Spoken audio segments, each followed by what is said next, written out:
On the morning of my only daughter's wedding, I was adjusting my silk bow tie in the mirror, thinking about the $15 million penthouse I was about to gift her.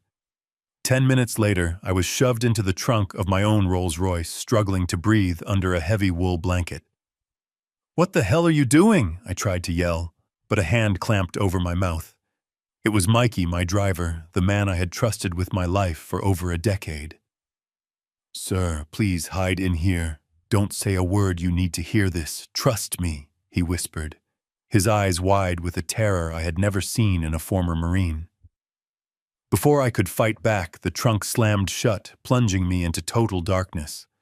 I lay there frozen, my heart hammering against my ribs, furious and confused. Then I heard the garage door open and the clicking of high heels on the concrete. Through the small crack between the rear seats, I saw a sliver of light and heard a voice that made my blood run cold. It was my daughter, Victoria. "Did the old man sign the papers yet?" she asked. "No, not yet," a male voice replied. It was Blake, her fiancé. "But don't worry, the sedative Patricia gave him will kick in within the hour. By the time we cut the cake, he won't even know his own name." That was the moment I stopped being a father and started being a witness to my own murder. Before I continue this story, let me know where you are watching from in the comments below. Hit like and subscribe if you have ever had to uncover a betrayal so deep it shattered your entire world. I am Henry Dalton, 69 years old, and until this morning I thought I was the patriarch of a loving, loyal family. I built Dalton Logistics from a single rusty truck into a $2 billion empire. I have negotiated with union leaders in Detroit and politicians in Washington. I have survived strikes, recessions, and the death of my beloved wife 10 years ago. I thought I knew how to spot a liar. I thought I could smell a bad deal from a mile away. I was wrong. The air in the trunk of the 1962 Silver Cloud was stale, smelling of old leather and gasoline. My knees were pressed against my chest, aching with a sharp arthritic throb that I usually ignored. But in the dark, every sensation was amplified.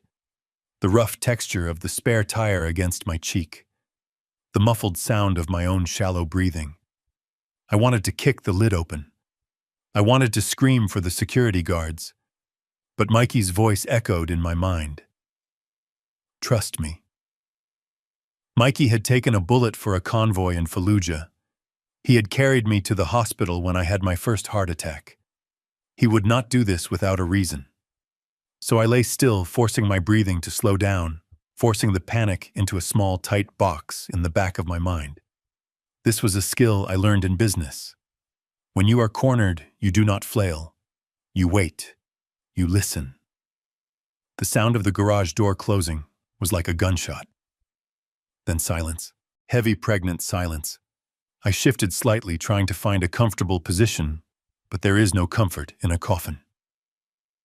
Then came the footsteps. 3 distinct sets. The sharp, aggressive click of stilettos, the heavy, confident thud of dress shoes, and a third, softer shuffle. That had to be Patricia, my wife of 2 years. My beautiful, caring Patricia, who had nursed me back to health, who organized my schedule, who swore she loved me for my soul and not my bank account. The voices drifted closer, muffled at first, then crystal clear as they stood right next to the car.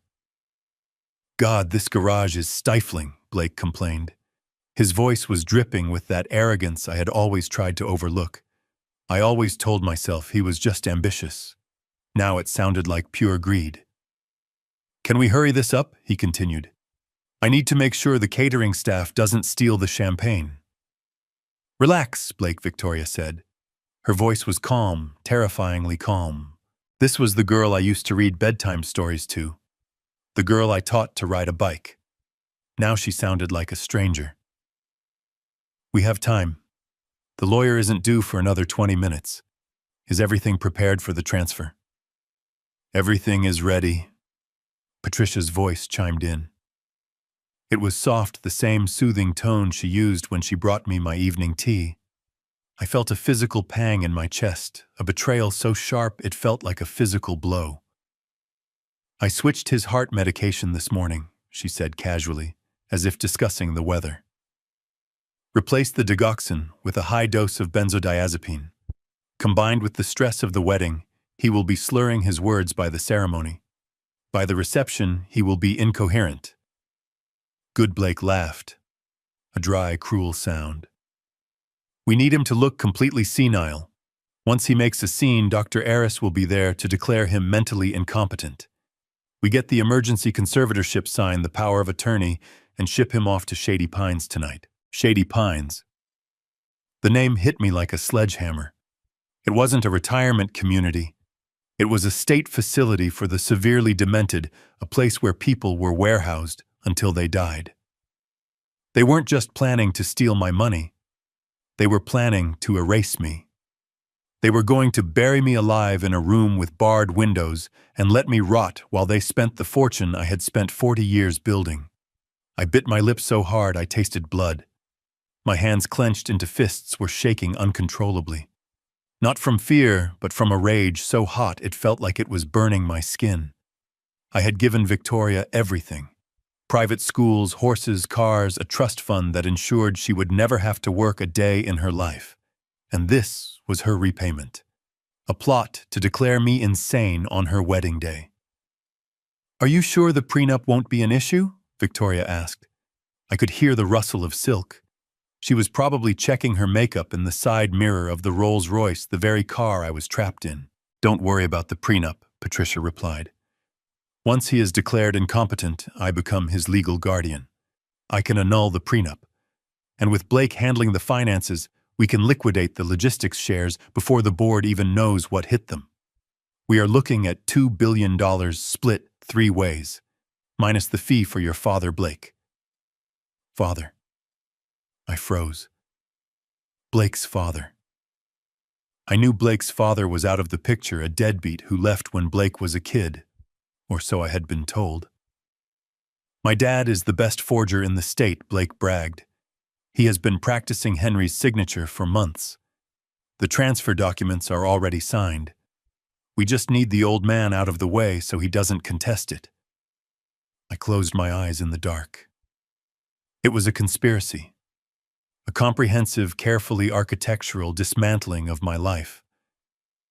Patricia wasn't just a gold digger. She was part of a team. Blake wasn't just an unsuitable suitor. He was a con man. And Victoria. My Victoria. She wasn't a victim. She was the ringleader. "Make sure the driver is occupied," Victoria said suddenly. "Mikey is too loyal. If he sees Dad acting strange, he might call an ambulance." "I took care of Mikey," Blake said. "I told him to go pick up the ice sculptures across town. He won't be back for hours." I almost laughed.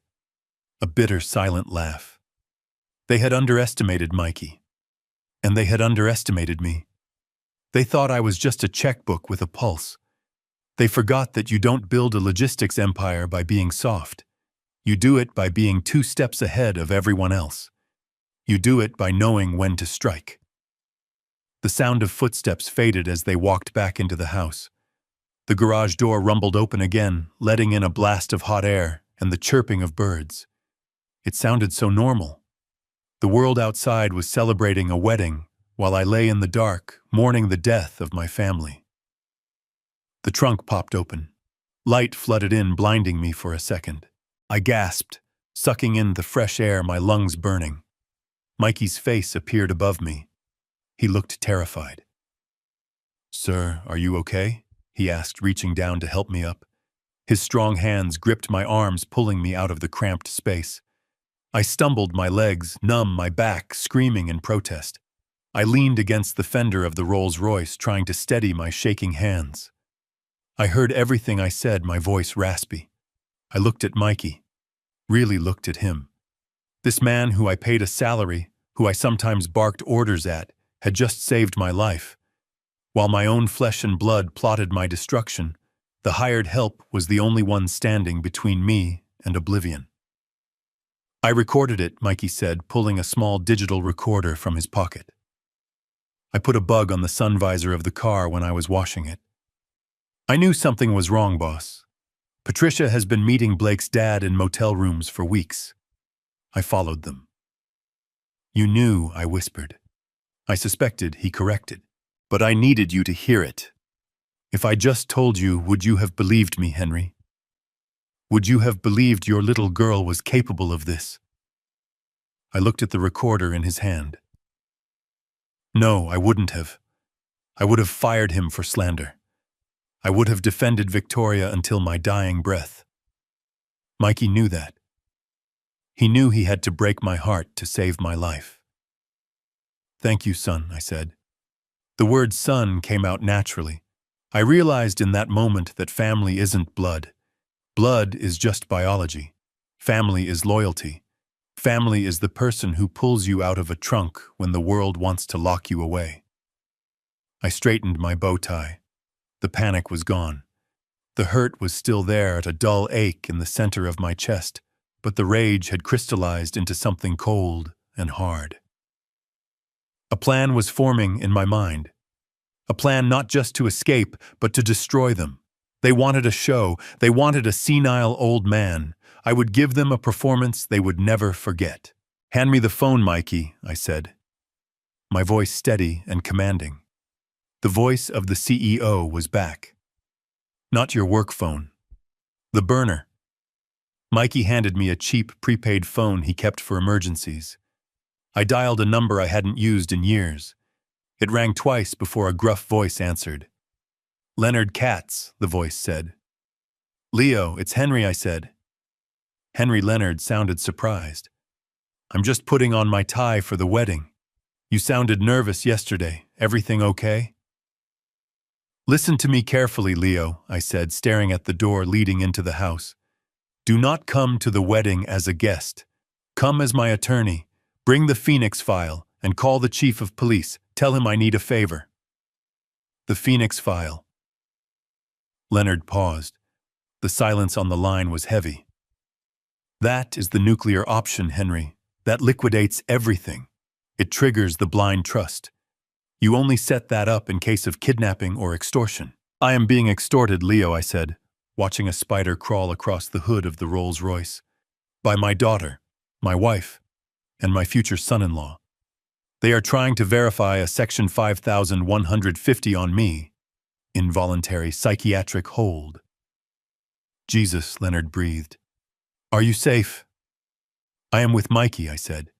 I am safe. But Leo, I need you to bring the forensic accountant team and the original copy of the prenup, the one with the infidelity clause. I'm on my way, Leonard said, his voice shifting from friend to shark. Give me 20 minutes. I hung up and handed the phone back to Mikey. My heart was still fluttering, likely the result of the medication Patricia had been poisoning me with for who knows how long. I reached into my pocket and pulled out the pill case I always carried. I looked at the little white pills. Benzodiazepine. Sedatives. I poured them onto the concrete floor and crushed them under the heel of my dress shoe. Mikey, do you have any aspirin? I asked. Mikey nodded and ran to the glove compartment of his sedan parked in the corner. He came back with a bottle of aspirin and a bottle of water. I took 2 aspirin to thin my blood, praying it would counteract whatever damage the poison had done. You need to go to the hospital, Sir Mikey said, concern etched on his face. You look pale. Not yet, I said. If I leave now, they win. They will say I wandered off. They will spin the narrative. They will say I am confused, lost. Number 1. I have to walk down that aisle. I have to play the part. Play the part? Mikey asked. They expect a senile old man, I said, looking at my reflection in the car window. I smoothed my silver hair. I adjusted my cuffs. I forced a vacant, slightly confused expression onto my face. I slumped my shoulders just a fraction. They want a victim, I told Mikey. So I will give them a victim, until the moment I drop the guillotine. Mikey smiled. It was a grim, wolfish smile. What do you need me to do, boss? Go into the house, I said. Find the sound system. Patricia said Blake disconnected my microphone for the speeches. I need you to make sure that when I speak, the whole world hears it. and hook up that recorder to the main video feed. Consider it done, Mikey said. I took a deep breath. The air in the garage smelled of oil and betrayal. I walked towards the door leading into the kitchen. My legs felt heavy, but my resolve was iron. I was about to walk into a nest of vipers. I was about to smile at the woman who poisoned me, hug the daughter who sold me out, and shake the hand of the man who wanted to bury me. I opened the door and stepped into the light. The kitchen was bustling with caterers. Patricia was there yelling at a server about the arrangement of the hors d'oeuvres. When she saw me, her face shifted instantly from anger to a sickly sweet concern. "Henry, darling," she cooed, rushing over to me. "Where have you been? We were so worried. You look terrible. Are you feeling okay?" I looked at her. I looked at the eyes I had fallen in love with, the mouth I had kissed this morning. I saw the monster underneath the makeup. I let my hands tremble. I let my jaw go slack. I don't know," I stammered, making my voice sound weak and reedy. "I got lost. I was looking for the bathroom." Patricia grabbed my arm, her grip tight and controlling. She turned to the caterers, rolling her eyes. "See what I have to deal with," she whispered loudly enough for them to hear. "He is getting worse every day." She led me out of the kitchen towards the dressing room. "Come on, Henry. Let's get you some water. You need to take your medicine before the ceremony starts." I stumbled along with her, leaning my weight on her shoulder. I could feel her stiffen with revulsion. She hated me. She truly hated me, and the feeling was entirely mutual. As we walked down the hallway lined with portraits of our happy family life, I made a silent vow to my dead wife. I would burn this house to the ground. I would strip them of every dollar, every credit card, every ounce of social standing. By the time the sun went down today, the Dalton name would be cleansed. "I am not a victim," I thought, as she pushed me into a chair and handed me a glass of water spiked with sedatives. "I am the retribution, and the show is just beginning." I took the glass, brought it to my lips, and pretended to drink, letting the liquid flow into the handkerchief I had concealed in my palm. "That's a good boy," Patricia said, patting my cheek. "Just relax, Henry. It will all be over soon." She had no idea how right she was. It would all be over soon. But not for me. For them. I sat back, closed my eyes, and waited for the curtain to rise. I walked down the hallway toward the master suite, my legs feeling heavy, not from age, but from the sheer weight of the performance I was about to give. The house was buzzing, with the distant noise of the string quartet warming up in the garden, a sound that usually brought me peace, but today sounded like a funeral dirge. I paused outside the mahogany double doors of my dressing room. My hands were shaking, and for the first time in 40 years of boardroom battles and hostile takeovers, I had to force them to tremble. I needed to look weak. I needed to look like the man they wanted to erase. I took a deep breath, filling my lungs with the scent of lilies and floor wax, and pushed the door open. Patricia was there, standing by the window, adjusting the curtains with a frantic energy that betrayed her composure. She turned as I entered, her face arranging itself instantly into a mask of worried affection. It was terrifying to watch. 1 second, she was a predator, calculating her kill, and the next, she was the doting wife of a fragile old man. She wore a silk dressing gown that I had bought her in Paris last spring, a trip where she had held my hand under the Eiffel Tower and told me I was the love of her life. Now I knew she had likely been texting Blake's father the entire time we were eating croissants on the Seine. "Henry," she exhaled, rushing across the room. Her heels clicked on the hardwood floor, a sharp staccato rhythm that hammered against my temples. "Thank God. I was about to send security to look for you. You have been gone for 20 minutes. You know Dr. Aris said you shouldn't wander off alone. Your heart, Henry. Think of your heart." I looked at her, letting my jaw hang slightly loose, my eyes unfocused. I focused on a spot just past her ear, refusing to make direct eye contact. I had to sell the confusion.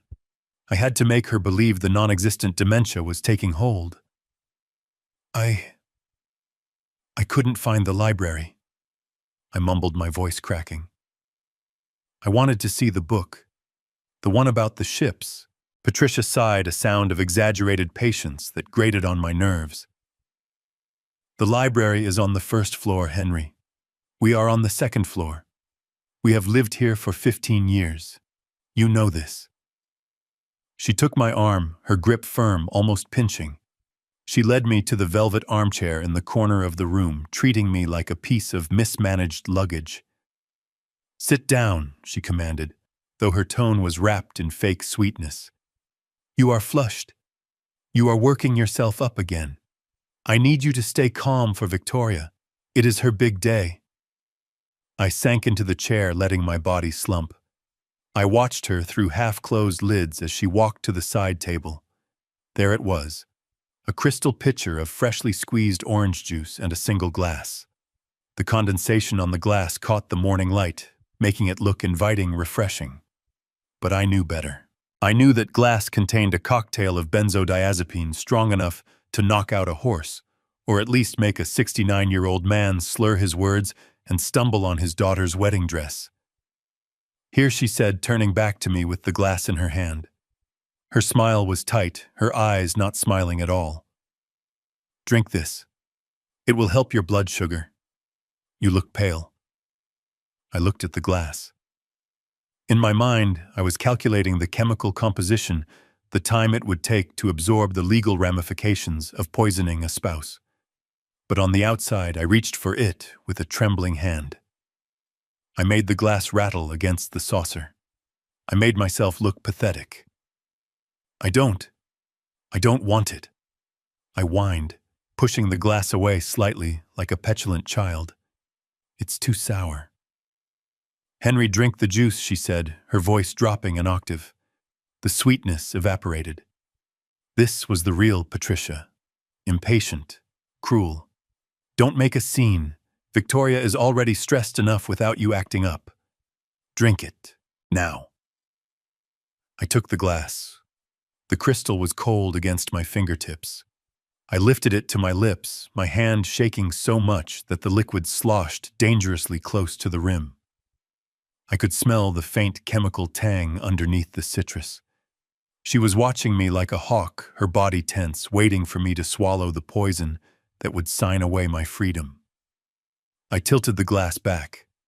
The liquid touched my lips. I let a small amount flow into my mouth, but I didn't swallow. I held the liquid under my tongue, the bitter taste of the sedative blooming in my mouth, vile and metallic. I lowered the glass, feigning a swallow, and then immediately brought my hand up to my mouth to cough. It went down wrong. I sputtered, hacking loudly. I grabbed the silk handkerchief from my breast pocket, the vintage Hermes square I had selected so carefully this morning, and pressed it to my mouth. As I coughed and gagged, I spat the mouthful of poisoned juice into the fabric, folding it quickly to hide the stain. To Patricia, it just looked like an old man choking on his drink. Be careful, she snapped, stepping back to avoid any splatter on her gown. Good Lord, Henry, you can't even drink juice like a normal person anymore. I continued to cough, my eyes watering. I needed to get rid of the rest of the juice in the glass without drinking it. I couldn't just put it down. She would make me finish it. I had to destroy the evidence of my refusal. I let my spasms of coughing turn into a full-body tremor. My arm jerked and I released my grip on the crystal glass. It fell from my hand, tumbling in slow motion towards the expensive Persian rug. The sound of shattering crystal was explosive in the quiet room. Orange juice and shards of glass exploded outward, soaking the rug and splattering onto the hem of my tuxedo pants. No, Patricia shrieked. She stared at the mess, her face turning a shade of red that matched the veins in her neck. The mask was gone completely now. She wasn't the concerned wife. She wasn't even the impatient caretaker. She was a woman whose timeline had just been disrupted, whose perfect plan was being stained by sticky orange pulp. You clumsy old fool, she yelled. The slap came out of nowhere. It wasn't a hard slap, not enough to bruise, but it was sharp, stinging, and utterly humiliating. Her palm connected with my cheek with a wet smack. My head snapped to the side more from shock than force. I sat there frozen, feeling the heat rise in my cheek. I am Henry Dalton. I have dined with presidents. I have built skyscrapers. And here I was, being slapped in my own home by a woman who used to be a waitress before I saved her from bankruptcy. The rage inside me roared like a blast furnace, hot and consuming. I wanted to stand up. I wanted to grab her wrist and twist it until she screamed. I wanted to tell her that I knew everything, that her life as she knew it was over. But I didn't. I couldn't. Not yet. Instead, I slowly raised a hand to my cheek, my eyes wide with feigned fear. I let my lip tremble. I made myself small. I'm sorry, Patty, I whispered, using the nickname she hated. It slipped. My hand, it just slipped. Look at this mess, she hissed, ignoring my apology. She grabbed a towel from the vanity and threw it at me. Clean yourself up. Look at your pants. You look like a toddler who wet himself. God, I can't wait until tonight is over. She knelt down not to check if I was cut by the glass, but to blot the juice from the rug. She was muttering to herself words that were meant to be private, but were loud enough for me to hear. Useless. Completely useless. Just a few more hours. Just get him to the car. She stood up, holding the juice-soaked towel. She looked at me with pure disgust. There was no love in her eyes. There wasn't even pity. There was only calculation. She saw me as an obstacle, a piece of debris she had to step over to get to the bank vault. Stop crying, she ordered, though I wasn't crying. I was staring at her, memorizing this moment. I was etching the feeling of her hand on my face into my memory, so that later when the police were dragging her away, I wouldn't feel a shred of guilt. I am going to get another glass, she said, smoothing her hair. And you are going to drink it. And if you spill it again, Henry, I swear to God I will pour it down your throat myself. Do you understand me? I nodded, staring at my shoes. Yes, I whispered. Stay here. Don't move. Don't touch anything. She turned on her heel and marched out of the room, slamming the door behind her. The lock clicked. She had locked me in. I sat in the silence, the smell of oranges and ammonia rising from the floor. I slowly reached into my pocket and pulled out the juice-soaked handkerchief. I unfolded it, looking at the stain. I folded it back up carefully and placed it in the inside pocket of my jacket, right next to the digital recorder. This wasn't just a handkerchief anymore. It was evidence. Attempted poisoning. Elder abuse. I touched my cheek. It still stung. Good. Let it sting. Let it burn. I wanted to remember this pain. I stood up, stepping over the broken glass. I walked to the full-length mirror and looked at myself. I saw an old man with gray hair and a stained suit. But in the eyes staring back at me, I saw a shark smelling blood in the water. You want a helpless old man, Patricia, I whispered to the empty room. You want a child. Fine. I will be the child. But you seem to have forgotten the most important rule of raising children. Eventually they grow up. And when they do, they remember everything. I checked my watch. We had 40 minutes until the ceremony. 40 minutes to keep up this charade. 40 minutes until I could drop the bomb that would blow their entire world apart. I sat back down in the chair, composed my face into a mask of vacancy, and waited for my wife to return with the second dose of my execution. I was ready. The limousine door closed with a heavy final thud that felt less like the start of a celebration and more like the ceiling of a vault. The interior was cool, almost freezing, pumping artificial air that smelled of conditioned leather and the overpowering scent of Victoria's Chanel perfume. It was the same perfume I had bought her for Christmas, a scent that used to remind me of my little girl playing dress-up. Now, in the confined space of the stretched Lincoln, It smelled chemical and suffocating. I pressed my back against the plush seat, letting my head loll to the side against the cool window. I watched the familiar oak trees of our driveway blur past trees I had planted with my own hands 30 years ago. I wondered if this would be the last time I saw them as a free man. Victoria sat across from me, her white wedding dress taking up almost the entire bench seat. Tulle and silk cascaded around her like foam from the sea. She looked breathtaking. That was the tragedy of it. She looked exactly like her mother did on our wedding day. The same dark eyes, the same curve of the chin. But where her mother had eyes that held the warmth of the sun, Victoria's eyes were cold, glued to the glowing screen of her smartphone.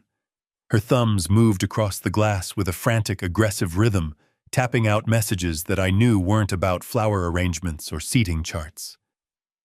I decided to try one last time. Call it a father's foolish hope.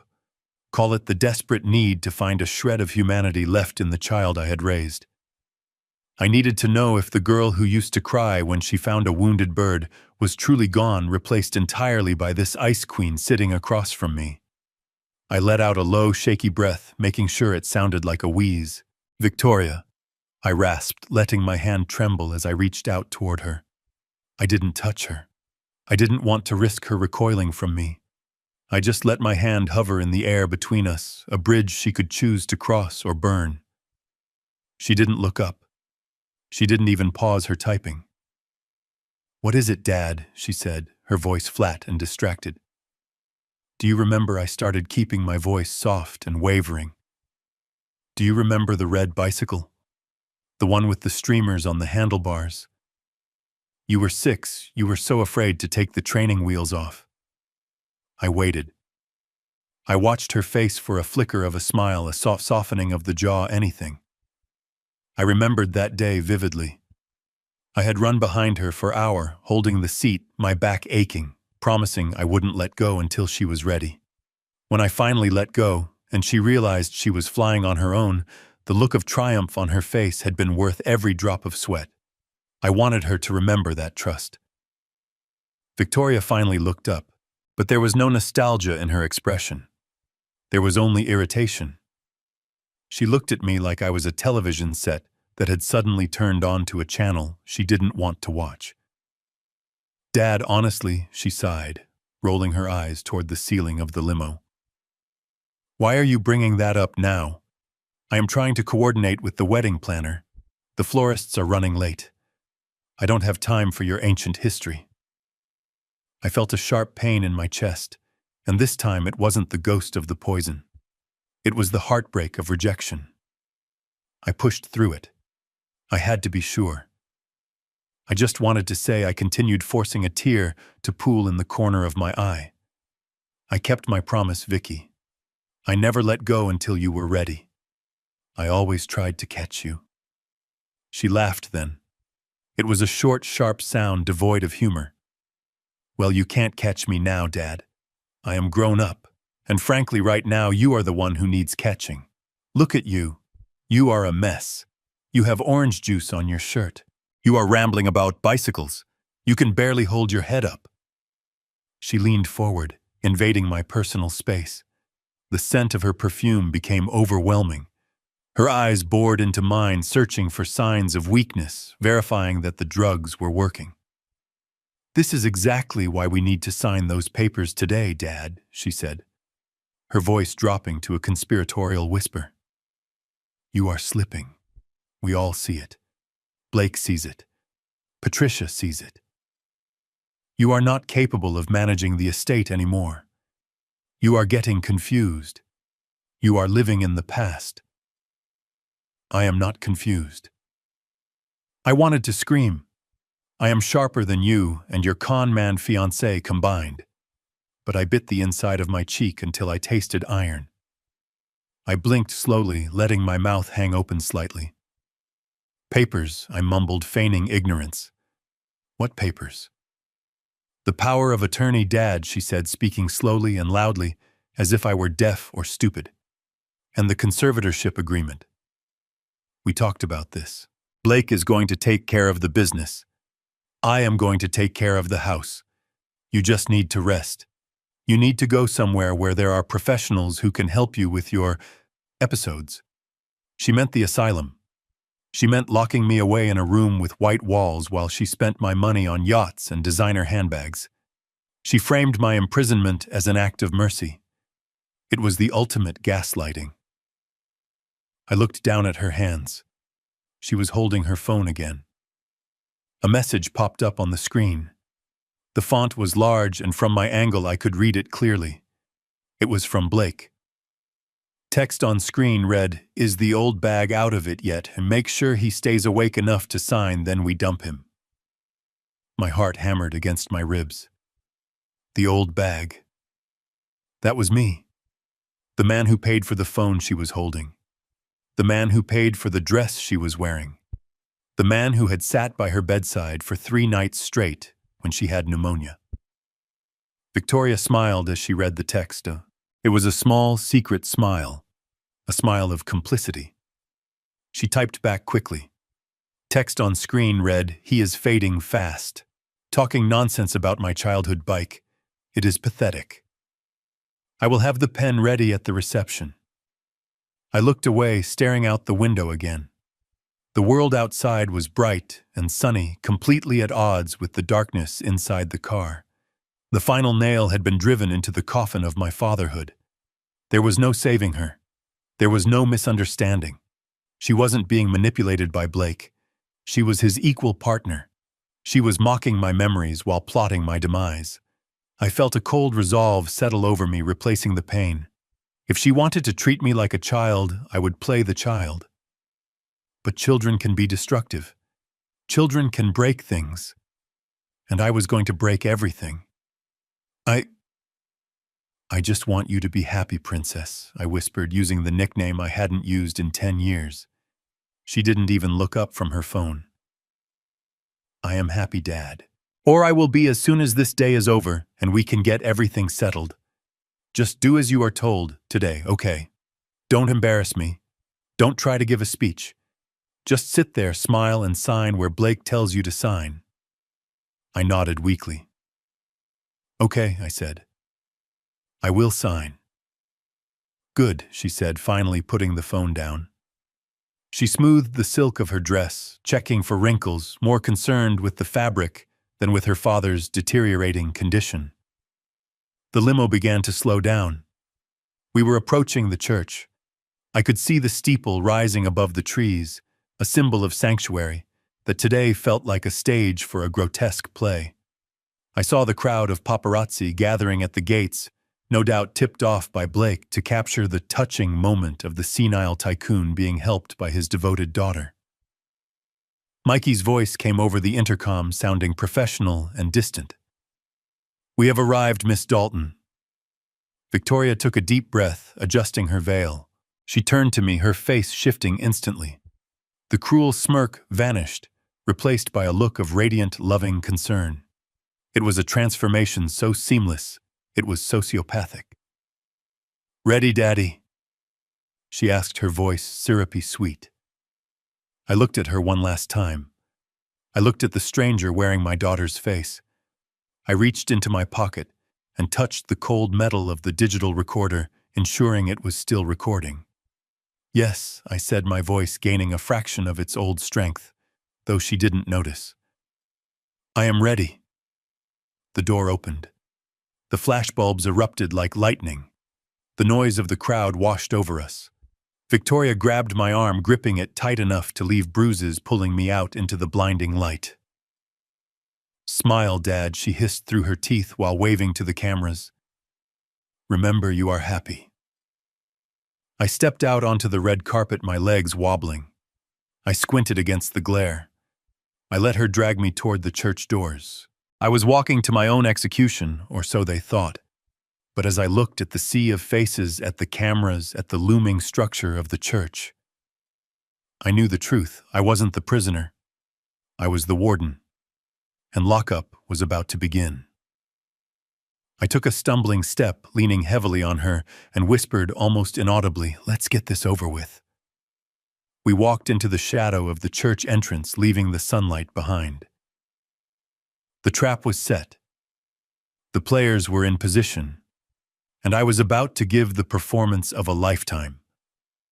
The anteroom of the church was supposed to be a place of quiet reflection, a sanctuary where families gathered to share a moment of intimacy before the public spectacle began. But as Victoria dragged me through the heavy oak doors, the air didn't smell like incense or beeswax. It smelled of cheap cologne and desperation. I was shoved into a corner near a faux marble pillar, my legs still trembling from the performance I was maintaining. I leaned against the cold stone, catching my breath, and lifted my head to scan the room. I was looking for a friendly face. I was looking for George, my vice president of operations, who had been my best friend for 30 years. I was looking for Martha, my late wife's sister, who had practically raised Victoria after her mother died. I was looking for the people who actually mattered. They weren't there. Not a single one of them. Instead, the room was filled with strangers. There were about 20 people milling around, sipping champagne that they hadn't paid for, laughing too loudly at jokes that weren't funny. I watched a young man in a shiny, ill-fitting suit check his reflection in a silver tray. I saw a woman with too much filler in her lips stuffing hors d'oeuvres into her purse. These weren't guests. They were filler. They were the entourage of the new life Blake and Victoria were building, a life of flash over substance, of quantity over quality. I realized with a sinking feeling that my friends hadn't just been uninvited. They had likely been told I didn't want them there. I could imagine the lies Patricia had spun. Henry is not well. He doesn't want anyone to see him like this. He gets violent. It is better to remember him as he was. They had isolated me completely, stripping away my support system so that when the hammer fell, there would be no one left to object. "Stay here, old man," Blake said, appearing at my elbow. He didn't call me Henry. He didn't call me Dad. The mask was slipping more and more the closer we got to the altar. "I need to go handle the press. Don't wander off, or I will have security leash you to a radiator." He walked away, high-fiving the man in the shiny suit. I watched him go, a ball of cold fury forming in my gut. I needed a moment. I needed to check the recorder. I needed to make sure the red light was still blinking, promising me that every insult was being captured for the jury. I shuffled towards the men's restroom, keeping my head down, playing the part of the confused geriatric. I pushed the door open. It was empty, thankfully. The bathroom was opulent, lined with black marble and gold fixtures, a testament to the vanity of the venue. I walked to the sink and gripped the porcelain tightly, staring at myself in the mirror. My eyes were clear. My jaw was set. I looked like a man ready for war. I reached into my pocket and pulled out the recorder. The light was steady. It had captured the conversation in the limo. It had captured the conversation in the garage. But I needed one more thing. I needed a direct threat. I needed Blake to hang himself with his own words, explicitly and undeniably. The door behind me opened. I didn't need to turn around to know who it was. The heavy scent of expensive musk oil filled the small space instantly. I quickly shoved the recorder back into my pocket, leaving the top slightly exposed to ensure the microphone wasn't muffled. I slumped my shoulders, splashing water on my face to hide the alertness in my eyes. "Blake," I mumbled, turning around slowly, water dripping from my chin onto my already stained shirt. I can't find the towels." Blake didn't answer immediately. He turned the lock on the bathroom door with a loud, deliberate click. He leaned back against the door, crossing his arms, looking at me with a mixture of amusement and contempt. He was enjoying this. He was enjoying seeing the great Henry Dalton reduced to a dripping, stammering mess. "You are really selling it, aren't you, Henry?" he said, pushing off the door and walking toward me. His footsteps echoed on the tile. "But between you and me, I think you are just pathetic. You know, when I first met Victoria, I was intimidated by you. The Lion of Logistics. That is what Fortune magazine called you." He stopped inches from me, invading my personal space. He was taller than me, younger, stronger. He used his height to tower over me, a physical intimidation tactic I had seen 1,000 times in union negotiations. "Now look at you," he sneered. "You are just a scared little rabbit." He reached out and grabbed the lapels of my tuxedo. He wasn't gentle. He jerked me forward, pulling me off balance, so I had to grab his forearms to steady myself. I don't understand," I whimpered, letting my voice tremble. "Why are you doing this, Blake? I gave you a job. I welcomed you." He laughed, a harsh, barking sound. "You gave me a cubicle, Henry. You gave me a salary that wouldn't cover my bar tab. You thought you could control me. You thought you could control Victoria. But you forgot one thing. We are hungry.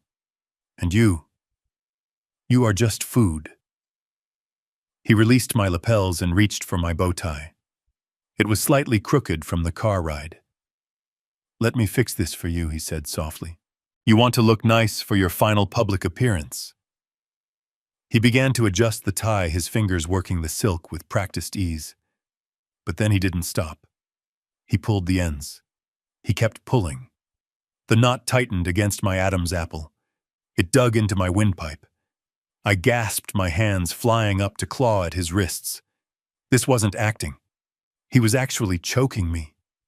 Not enough to kill, but enough to terrify. Enough to show me who owned me. "Blake." I choked out, my face turning red. "Stop." He leaned in close, his lips brushing my ear. "Listen to me, you senile old bat," he whispered, his voice a venomous hiss. "When we walk out there, you are going to smile. You are going to sit in the front row. And when I put the papers in front of you at the reception, you are going to sign them. If you hesitate, if you stutter, if you look at me the wrong way, I will make sure your stay at Shady Pines is a living hell. I will pay the orderlies to forget to feed you. I will make sure you die in your own filth. Do you understand me?" He pulled the tie tighter, one final brutal jerk. My vision spotted with black dots. I couldn't breathe. I looked into his eyes and saw the soulless void of a sociopath. He wasn't doing this for the money anymore. He was doing it because he liked it. I tapped my pocket. Once, twice. A nervous tick, he would think. A signal to the recorder I knew. "I understand," I wheezed. He smiled, satisfied. He released the tie, patting it flat against my neck. I sucked in a lungful of air, coughing, clutching my throat. "Good," he said, stepping back and checking his watch, as if he hadn't just assaulted his father-in-law in a church bathroom. "Now wash your face again. You look like a corpse, and we can't have you looking dead until after the honeymoon, can we?"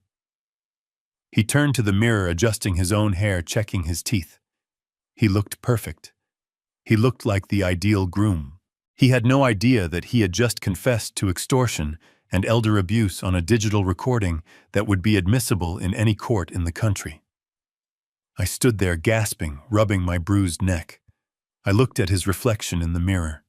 I saw him wink at himself. The arrogance was blinding. He thought he had won. He thought the game was over. I reached for a paper towel, my movements slow and deliberate. I wiped my face. I straightened my jacket. I wasn't just fixing my clothes. I was putting on my armor. Blake unlocked the door. He held it open, mocking me with a bow. "After you, Dad." I walked past him, keeping my head down. But as I passed, I whispered just loud enough for him to hear. "Thank you for fixing my tie, Blake." He didn't catch the tone. He didn't hear the steel underneath the rasp. He just chuckled. "Anytime, old man. Anytime." We walked back out into the anteroom. The music had swelled. The ceremony was about to begin. The guests, the actors, were taking their seats. I saw Victoria at the end of the hall, clutching her bouquet. She looked at Blake and he gave her a thumbs up. A signal. He is broken. He is ready. I walked toward my daughter, the pain in my throat a constant reminder of the monster she was marrying. I felt the recorder warm against my chest. I had the weapon. Now all I needed was the stage, and as the heavy doors of the sanctuary began to open, revealing the long aisle that led to the altar, I knew the curtain was rising on the final act of their tragedy and the first act of my freedom. The massive oak doors of the cathedral groaned open, a sound that reverberated through the hollow cavity of my chest. The organ music swelled instantly, a thunderous rendition of the wedding march that felt less like a celebration and more like the soundtrack to an impending collision. I stood at the threshold of the nave, the long red carpet stretching out before me like a vein of fresh blood cutting through the gray stone. Beside me, Victoria adjusted her grip on my arm. It was not the gentle, reassuring hold of a daughter seeking support from her father in her final moments as a single woman. It was a clamp. Her fingers manicured to sharp porcelain points dug into the bicep of my tuxedo jacket, pinching the aging skin underneath. She was steering me, not walking with me. She was the handler, and I was the volatile animal being paraded for the final act of the circus. "Walk," she hissed the word, barely moving her perfectly painted lips. "And don't drag your feet. There are 300 people watching. Try to look like you know where you are." I took the first step. My leg felt heavy, a block of lead weighed down by the performance I was forced to maintain. I let my foot catch slightly on the edge of the carpet, stumbling just a fraction of an inch. Victoria jerked me upright with surprising strength, her smile never wavering, for the sea of faces turned towards us. "Steady, Dad," she said loudly, her voice dripping with a fake sweetness that made my stomach churn. "I have got you." A ripple of sympathetic murmurs went through the pews. I could hear them. "Poor dear. Look at how she cares for him. He looks so frail. It is a tragedy, really." They were eating it up. The narrative had been set so perfectly that even my physical stumbling was being interpreted exactly as Blake and Victoria had intended. I looked out at the guests as we began our slow, agonizing march toward the altar. I recognized almost no one. The first few rows, usually reserved for close family and lifelong friends, were filled with people I had only seen in business magazines or on social media feeds. There were influencers with their phones raised recording stories for their millions of followers. There were mid-level hedge fund managers that Blake was trying to impress. There were clients of the logistics firm whom I had refused to do business with because of their shady practices, now sitting in the front row, grinning like sharks who smelled blood in the water. My own friends, the men and women who had stood by me when I was nearly bankrupt in the 80s, were nowhere to be seen. Patricia had scrubbed the guest list clean of anyone who would look at me and see Henry Dalton, the man. She had only invited those who would see Henry Dalton, the liability. I looked at the floral arrangements lining the aisle. White lilies, hundreds of them. The scent was overpowering, thick and cloying. Lilies. The same flowers we had at my late wife's funeral. I wondered if that was a coincidence or a cruel inside joke. Every step I took brought a fresh wave of that funeral scent, a reminder that the man walking this aisle was supposed to be dead by sundown, at least legally speaking. We were halfway down the aisle now. I could see Blake standing at the altar. He stood with his legs slightly apart, his hands clasped in front of him in a pose of false humility. He was wearing a custom-made tuxedo that likely cost more than my first house. His hair was slicked back, his smile gleaming under the architectural lighting. But his eyes gave him away. He wasn't looking at his bride. He was looking at me. He was watching my feet, my hands, my eyes. He was assessing the asset. He was calculating the time remaining until the transfer of power was complete. He looked at his watch, a quick, subtle flick of the wrist. He was impatient. He wanted the signing, not the ceremony. I felt Victoria's nails dig deeper into my arm. "Smile, Dad," she whispered through her teeth. "Stop staring at Blake like that. You look confused. Look happy." I forced the corners of my mouth upward. It felt like stretching old rubber. I tried to summon the memory of the day she was born.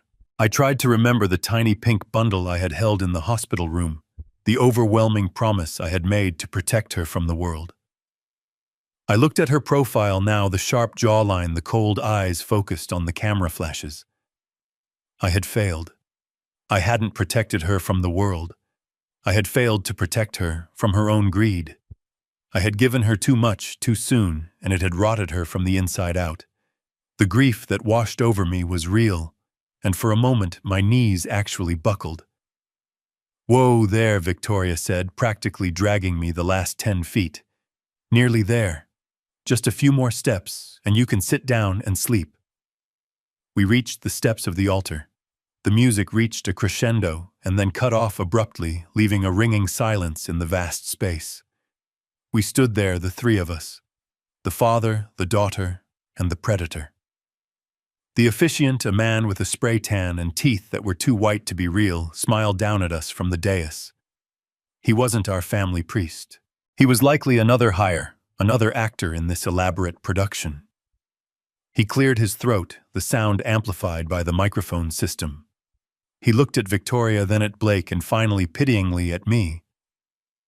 "Who presents this woman to be married to this man?" he asked.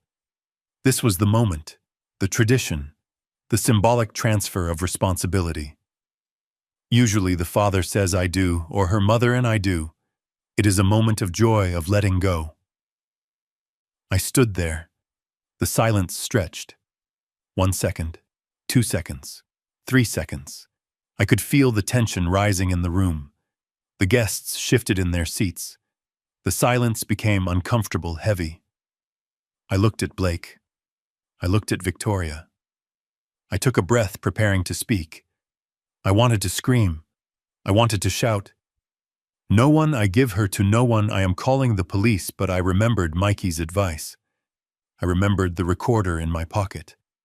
I remembered the long game. I had to be the victim for just 1 more hour. But my throat closed up. My dignity, the last shred of it I was holding on to, refused to let me say the words. I physically could not say "I do." I could not verbally consent to my own destruction. So I just stood there, swaying slightly, my mouth opening and closing like a fish out of water. Victoria's hand squeezed my arm so hard I thought the bone might snap. "Say it," she hissed, her voice barely audible. "Say the line, you old fool." I looked at her, eyes wide, feigning a total mental lapse. I stammered. Who is—" I pretended to forget who she was. It was the ultimate dagger, a double-edged sword. It played perfectly into their narrative of dementia, but it also denied them the satisfaction of my blessing. Blake's smile faltered. He saw the guests exchanging worried glances. He saw the narrative of the perfect wedding beginning to crack under the weight of the awkward silence. He couldn't let the scene drag on. He couldn't let people start to wonder if something was wrong with me other than old age. He needed to take control. He stepped down from the altar, breaking protocol. He moved with the aggressive speed of a bouncer when breaking up a bar fight. He didn't look like a groom anymore. He looked like a handler dealing with a difficult animal. "Okay, that is enough," Blake said loudly, his voice booming without the microphone. He reached out and grabbed Victoria's hand, yanking her away from me. I stood alone in the center of the aisle, bereft of support, looking small and lost in my oversized tuxedo. "He is having a bad day, folks," Blake announced to the crowd, flashing a charming, apologetic grin. "The excitement is a bit too much for him." Then he turned to me. The smile vanished from his face, replaced by a look of pure, unadulterated malice that only I could see. He stepped into my personal space, his chest bumping against mine. "Sit down, Henry," he whispered. I didn't move fast enough. I didn't want to move. I wanted to stand my ground. Blake didn't wait. He placed his hand flat against the center of my chest. To the audience, it might have looked like a gesture of guidance, a gentle push to steer me toward the front pew. But the force behind it was violent. He shoved me, hard. My balance, already compromised by the act I was putting on, failed me. I stumbled backward. My heel caught on the edge of the thick red carpet. I flailed my arms, windmilling in the air, trying to find purchase on empty space. Dad Victoria cried out, but she didn't move to catch me. She just brought her hands to her mouth in a theatrical gesture of shock. I hit the wooden pew behind me with a sickening thud. The hard oak dug into my spine. I slid down my legs, tangling until I hit the stone floor. My hip bone cracked against the granite. A jolt of white-hot pain shot up my leg, real pain, agonizing pain that made my vision blur. A collective gasp went up from the congregation. Someone screamed. I lay there on the cold floor, looking up at the vaulted ceiling. I saw the faces of the people in the front row peering over the pew, their expressions a mix of horror and morbid curiosity. I saw the flashes of phone cameras going off. They were filming the fallen giant. Blake stood over me, adjusting his cuffs. He didn't offer a hand. He didn't kneel to check if I was injured. He just looked down, his eyes cold and dead. "Get the groomsman," he barked at someone nearby. "Help him up. Get him some water. He is dehydrated." He looked at the crowd, shrugging his shoulders. "The medication," he said loudly. "It makes him dizzy. We told him to use the wheelchair, but he is too stubborn. You know how it is." I lay there, the pain in my hip throbbing in time with my heartbeat. I tasted blood in my mouth where I had bitten my tongue. This was it. This was rock bottom. I was lying on the floor of a church, pushed down by the man stealing my legacy, while my daughter stood by and watched. Two burly groomsmen, fraternity brothers of Blake who looked like they played linebacker for a living, hoisted me up by my armpits. They weren't gentle. They dragged me like a sack of potatoes and dropped me onto the hard wooden bench of the front pew. I slumped against the backrest, breathing heavily. I clutched my chest, playing up the heart condition, but inside my heart was beating with a cold, steady rhythm. I looked at Blake. He was back at the altar, holding Victoria's hand. He was smiling again. He thought he had handled the situation. He thought he had neutralized the threat. He turned his back to me to face the officiant. I reached into my pocket. My fingers brushed the cool metal of the recorder. It was still there. It was still recording. It had heard the shove. It had heard the lack of consent. It had heard the lies about the medication. I wiped a bead of sweat from my forehead. I let my head hang low, chin to my chest, the picture of a defeated, broken man. But under the shelter of my bowed head, my eyes were open. I was watching the back of Blake's neck. I was watching the way Victoria's shoulders relaxed now that I was out of the way. Go ahead, I thought. Say your vows. Make your promises to God. Because when you turn around, you are not going to see a helpless old man. You are going to see the end of your world. I sat in the pew, nursing my bruised hip, and waited for the microphone. I waited for Mikey. I waited for the moment when silence would no longer be an option. The storm wasn't just coming. It was sitting in the front row wearing a tuxedo, and it was ready to break. The transition from the cathedral to the reception hall was a blur of flashing lights and forced smiles. I had been escorted, or rather dragged, to the head table, which was set upon a raised dais overlooking the 300 guests. I sat there nursing a glass of sparkling water, my hip throbbing with a dull, rhythmic ache that served as a constant reminder of Blake's shove. The room was magnificent, I had to admit. The vaulted ceilings were draped in white silk, and thousands of orchids cascaded from the chandeliers. It was a display of wealth so excessive it bordered on obscene, especially considering the money used to pay for it was in their minds already theirs. Blake and Victoria sat in the center of the table, holding hands, basking in the adoration of the crowd. They looked like royalty, the king and queen of the con. Blake leaned over to whisper something in Victoria's ear, and she threw her head back, laughing a sparkling, artificial laugh that didn't reach her eyes. They were celebrating. They thought the hard part was over. The old man had been humiliated, pushed aside, and was now sitting quietly in the corner, medicated and defeated. They were just waiting for the cake cutting to slip the power of attorney documents under my nose. The master of ceremonies, a slick man, with a radio voice, stepped up to the podium. "Ladies and gentlemen," he boomed, "please raise your glasses for the maid of honor toast." I watched as Victoria's best friend, a girl named Chloe who had never worked a day in her life, stumbled through a speech about love and destiny. I watched the guests pretend to listen, their eyes glazing over. I watched Patricia sitting 2 seats away from me, texting under the table. She caught me looking and shot me a glare that could peel paint. "Sit up straight, Henry," she mouthed. "You look like a corpse." I slowly straightened my spine, fighting the pain. I didn't look away. I held her gaze until she was the one who flinched and looked back at her phone. The predator senses fear, but it also senses a threat. She was starting to feel the shift in the air, even if she couldn't name it yet. After the best man finished a speech filled with inside jokes that only frat brothers would understand, the room fell into a polite silence. The MC looked at his cue card, hesitated for a split second, and then smiled. And finally, he said, his voice dropping a notch, "We have a few words from the father of the bride, Mr. Henry Dalton." A ripple of tension went through the room. I saw Blake stiffen. He hadn't expected this.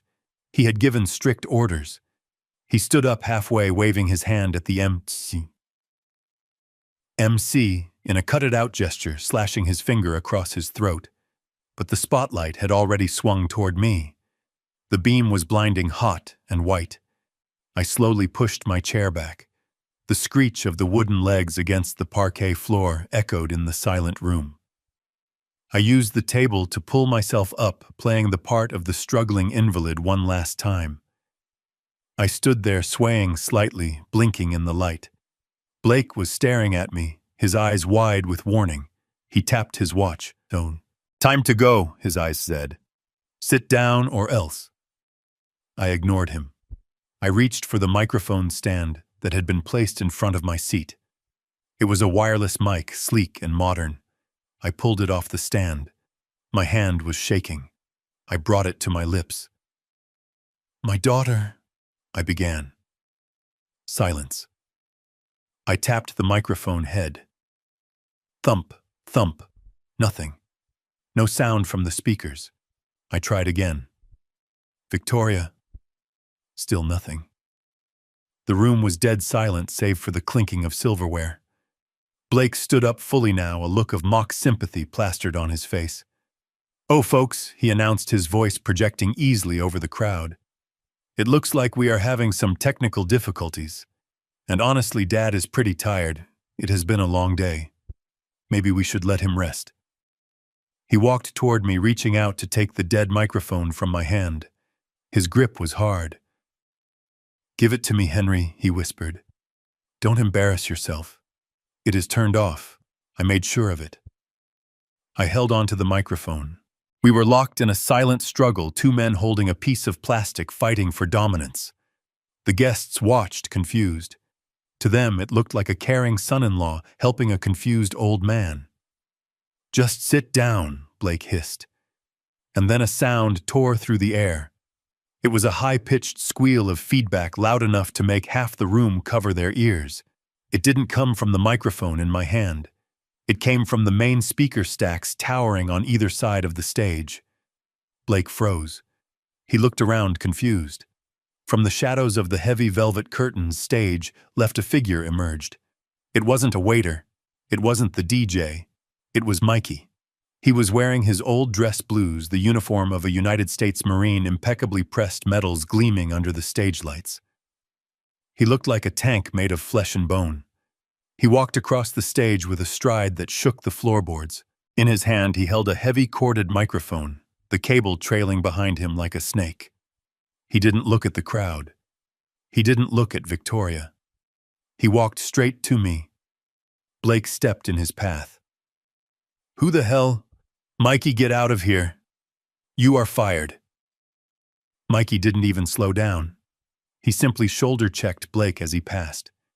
It was a casual movement, but it sent Blake stumbling backward into the wedding cake table. Frosting smeared onto his expensive tuxedo. Mikey stopped in front of me. He looked into my eyes. There was no pity there anymore. There was only respect. He held out the microphone. "Your floor, sir," he said, his voice deep and steady. I dropped the dead wireless mic. It clattered onto the plates, breaking a piece of china. I took the corded microphone from Mikey. It felt heavy. It felt cold. It felt like a weapon. I wrapped my fingers around it. I took a deep breath. And for the first time in 12 hours, I stood up completely straight. The slump vanished. The tremors ceased. The vacuous look in my eyes sharpened into a glare of pure diamond-hard clarity. I looked at Blake, who was wiping frosting from his sleeve, looking furious. I looked at Victoria, whose mouth was hanging open. I looked at Patricia, who had turned the color of ash. I brought the microphone to my lips. "Can you hear me now?" I asked. My voice boomed through the hall, rich and powerful, rattling the crystal glasses on the tables. It was the voice that had commanded strikes, the voice that had built an empire.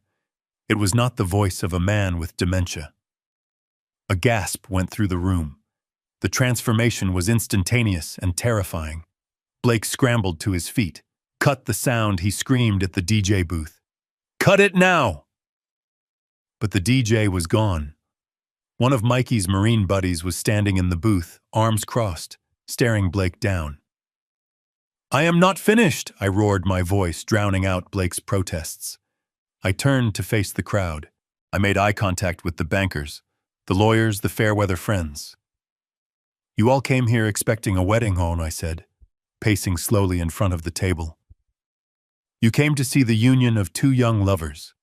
You came to drink my champagne and eat my food. But mostly, you came to see the final act of Henry Dalton." I pointed a finger at the front row. "I heard the whispers," I said, softly leaning in. "Poor Henry. He is losing it. He is senile. He is pathetic."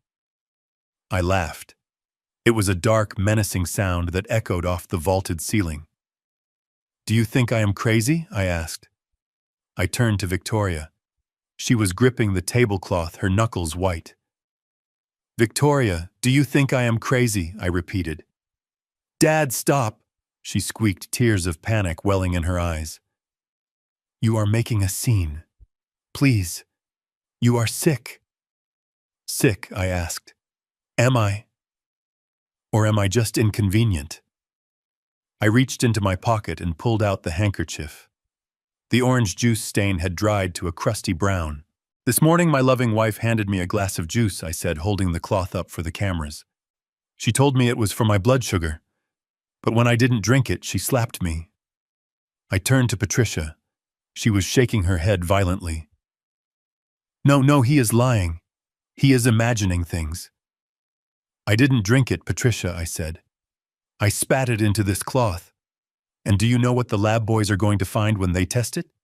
They aren't going to find vitamin C. They are going to find benzodiazepine, enough to kill an elephant." The room erupted. Chairs scraped as people stood up. Voices raised in shock. "Sit down," I commanded. And they sat. I turned to Blake. He was backing away, looking for an exit. "And you, Blake," I said. "My financial advisor. The man who fixed my tie in the bathroom." I touched my neck. "You told me that if I didn't sign the papers, you would pay the orderlies at the asylum to let me rot in my own filth," I said. "You threatened to kill me slowly." "That is a lie," Blake screamed, his voice cracking. "He is having an episode. Someone call security. Get this lunatic off the stage." "Security?" I asked. I looked toward the back of the room. The double doors swung open. But it wasn't the hotel security that walked in. It was a phalanx of uniformed police officers led by the chief of police himself. Behind them walked Leonard Katz, clutching a thick black briefcase. "You wanted security, Blake," I said, smiling for the first time. "I brought the whole precinct." Blake looked at the police, then back at me. The arrogance was gone. The smugness had evaporated.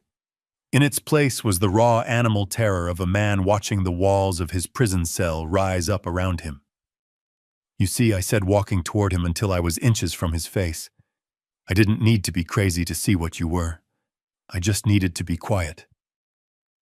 I turned back to the microphone one last time. The wedding is over, I announced. The bar is closed, and the groom has a prior engagement. I dropped the microphone. It hit the floor with a deafening thud that signaled the end of their world. I stood there watching the color drain from my daughter's face and felt absolutely nothing but the cold, clean air of justice. The silence that followed the dropping of the microphone was short-lived. It was shattered by Blake's voice screeching at a pitch that was entirely undignified for a man in a $5,000 tuxedo. He was pointing a trembling finger at the back of the room, his face a mask of sweaty desperation. "Security!" he yelled, his voice cracking. "Arrest him! Arrest that man! He is disturbing the peace! He is trespassing!" But the men who marched through the double doors were not the private security guards Blake had hired to keep the riffraff out. They were uniformed officers of the city police department, their badges gleaming under the chandeliers, their hands resting on their holsters. And walking in front of them, looking like an avenging angel in a charcoal gray suit, was Leonard Katz. Leonard did not look like a man attending a wedding. He looked like a man arriving at a crime scene. He carried a thick black briefcase in one hand and a court order in the other. He walked straight down the center aisle, ignoring the gasps of the guests, sets who were now standing on their chairs to get a better view. The chief of police stepped forward, raising a hand to silence the rising murmur of the crowd. "Please remain seated," he announced, his voice booming with authority. "No one is to leave this room. This is now an active investigation." Blake scrambled down from the dais, rushing toward the chief. "Officer." "Thank God you are here," he said, trying to summon his charming con man persona, though his eyes were darting around like a trapped rat. "My father-in-law is having a psychotic break. He is armed with a microphone stand. You need to take him into custody for his own safety." Leonard stepped between Blake and the chief. He looked at Blake with the sort of disdain one usually reserves for something stuck to the bottom of a shoe. "Mr. Anderson Leonard," said, his voice calm and icy. "The only person going into custody today is you, and I suggest you save your breath. You are going to need it to explain to a judge why you attempted to defraud a vulnerable senior citizen of a $2 billion estate." "That is slander," Blake spat, though he took a step back. "You have no proof." "Proof I asked from the stage." I walked over to the wedding cake table, careful not to slip on the frosting that was smearing the floor. I picked up a silver cake knife and tapped it against a glass, demanding attention. "You want proof," I said to the room. I looked up at the massive LED screen behind the head table. Until a moment ago, it had been cycling through a slideshow of engagement photos. Victoria and Blake on a yacht. Victoria and Blake in Paris. Victoria and Blake looking like the perfect happy couple. "Mikey," I said into the corded microphone, "play the tape." The screen flickered. The smiling faces of the bride and groom vanished, replaced by a grainy black and white image. It was a time-stamped video feed. The time read 8:14 in the morning. The location was unmistakably my garage. A hush fell over the room. It was so quiet you could hear the air conditioning humming. On the screen, the trunk of the Rolls-Royce popped open. Mikey's face appeared, looking terrified. Then the camera angle shifted as the view switched to the hidden camera Mikey had installed on the visor. The audio crackled to life, booming through the concert-grade speakers of the reception hall. "Did the old man sign the papers yet?" It was Victoria's voice. Clear, impatient, cold. On the screen, Victoria and Blake walked into frame. The guests gasped. They looked from the screen to the real Victoria standing on the stage, her face pale as a sheet. "No, not yet," the recorded, Blake replied. "But don't worry, the sedative Patricia gave him will kick in within the hour. By the time we cut the cake, he won't even know his own name." A collective intake of breath swept through the room. I saw the mother of the groom, a woman who didn't know her son was a criminal, cover her mouth with her hand. I saw the bank managers in the front row pulling out their phones, hitting record. We get the emergency conservatorship sign, the power of attorney, and ship him off to Shady Pines tonight. The recorded, Blake continued laughing. We are looking at $2 billion split 3 ways. I watched Blake. He wasn't looking at the screen. He was looking at the floor, his fists clenched. He knew it was over.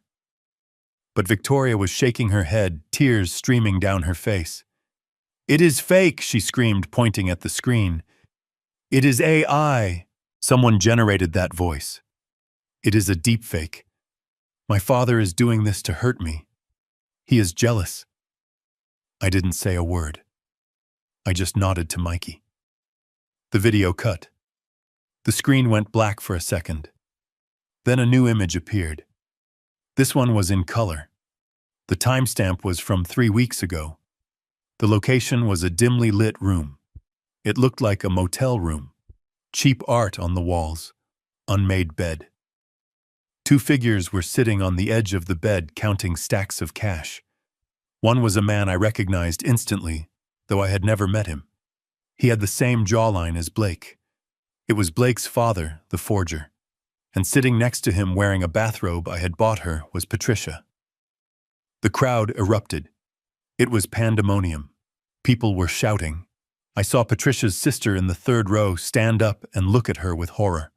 On the screen, Patricia leaned over and kissed the man. It was a long, passionate kiss. Then she pulled back and laughed. "The old fool has no idea," the recorded Patricia said. "He thinks I am at a charity gala. He is so desperate for love. He believes anything I tell him. God. His skin feels like paper. I have to wash my hands every time I touch him." The man laughed. "Just a little longer, baby. Once Blake gets the signature, we liquidate the assets and meet in the Caymans. You won't ever have to touch him again." "I can't wait," Patricia said on screen, falling back onto the bed.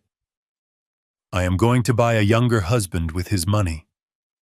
The video froze on that image. Patricia laughing on a motel bed with another man. I looked at the real Patricia. She was standing near the edge of the stage. She wasn't screaming anymore. She wasn't denying it. She was frozen, staring at her own betrayal projected 20 feet high for 300 of her closest friends and rivals to see.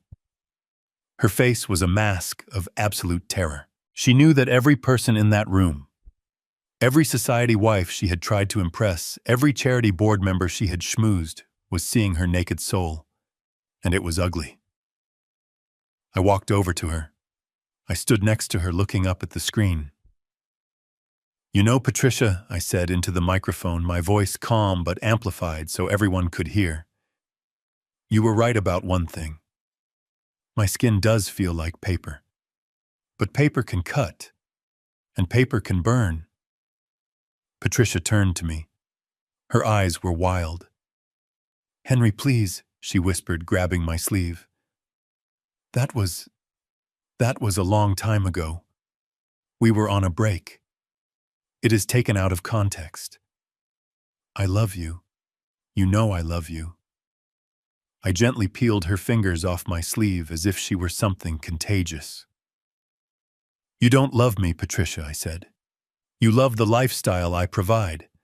And as of this morning, that lifestyle has been terminated." I turned to the crowd. The police officers were moving in now. They were surrounding the stage. "Turn it off!" Blake screamed, finally snapping. He grabbed a wine bottle from the table and hurled it at the screen. It shattered harmlessly against the frame glass, raining down on the floor. "That is enough," the chief of police shouted. "Blake Anderson, put your hands behind your head. Now!" Blake looked for an exit. He looked at the kitchen doors. He looked at the fire exit. But every door was blocked by a uniformed officer. I watched as the reality of his situation crashed down on him. The arrogance, the swagger, the plans for the Caymans, it all evaporated in the face of cold, hard justice. Victoria was sitting on the floor now, her beautiful wedding dress pooling around her like a shroud. She was sobbing, but they weren't tears of remorse. They were tears of a spoiled child who had finally been told no. "Daddy, please," she wailed, looking up at me. Make them stop. Tell them it is a misunderstanding. I am your daughter." I looked down at her. I remembered the little girl on the bicycle. I remembered the teenager I taught to drive. I searched my heart for that well of unconditional love that fathers are supposed to have.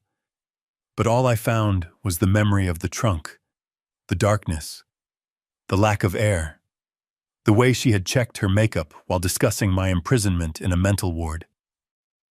"You are not my daughter," I said, my voice breaking slightly, not from weakness but from the finality of the loss. "You are an accomplice." I signaled to the chief. "Officer, do your duty." The officers swarmed the stage. I watched as they grabbed Blake. He struggled, shouting obscenities, kicking at the officers. It took 3 of them to pin him to the ground. I heard the distinct click-click of handcuffs tightening. Then they moved to Patricia. She didn't fight. She went limp, sobbing hysterically as they pulled her arms behind her back. She looked at me one last time, her mascara running down her face in black streaks. "Henry." "I am sorry," she wailed. "I am so sorry." "Save it for the jury, Patricia," I said, turning my back on her. "And finally, Victoria." An officer, a female officer, approached her gently. "Ma'am, you need to stand up." "I can't," Victoria sobbed. "I can't go to jail. I have a honeymoon. I have tickets to Italy." "You won't be needing those," Leonard said, stepping onto the stage next to me. He opened his briefcase and pulled out a stack of papers. I looked at the crowd. They were silent now, watching the arrest with a mixture of horror and fascination. Phones were still recording. This was going to be on the news tonight. It was going to be the scandal of the decade. I raised the microphone one last time. "I apologize for the disruption," I said to the guests. "I know the cake hasn't been cut, but I think you will agree that the entertainment was worth the wait." I looked at the waitstaff, who were standing by the walls looking terrified. "Open the champagne," I ordered. "Everyone have a drink. It is on me." "We are celebrating what Henry," someone shouted from the back. I looked at the 3 empty chairs where my family used to sit. I looked at the handcuffs glinting under the stage lights. "We are celebrating a clean house," I said. I handed the microphone to Mikey. He took it, nodding solemnly. "Let's go, sir," Mikey said. "The car is waiting." I walked off the stage, stepping over the broken glass and the spilled frosting. I didn't look back at the sobbing figures being led away in cuffs. I walked down the aisle through the crowd of stunned faces. Leonard walked beside me, closing his briefcase with a satisfying snap. As we reached the double doors, I paused. I looked back at the screen one last time. It had gone black. The show was over. The lights were coming up, and for the first time in years, I could see everything clearly. The rot was gone. The parasites were removed. It was just me, my loyal friend, and the rest of my life. I pushed the doors open and walked out into the cool night air. It tasted sweet. It tasted like freedom.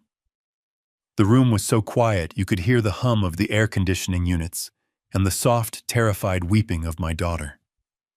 The police had paused their extraction of the prisoners, allowing Leonard Katz the floor. This was the moment I had been waiting for, the moment that would hurt Victoria more than any pair of handcuffs ever could. Leonard placed his heavy black briefcase on the table where the wedding cake stood uncut. He clicked the latches open with a sound that echoed like 2 gunshots in the silence. He didn't rush. He was a master of timing, and he knew that the anticipation of the blade was often worse than the cut itself. Victoria was sitting on the steps of the stage. Her expensive dress ruined her face, a mess of tears and mascara. She looked up at Leonard, her eyes darting between him and me, searching for a lifeline.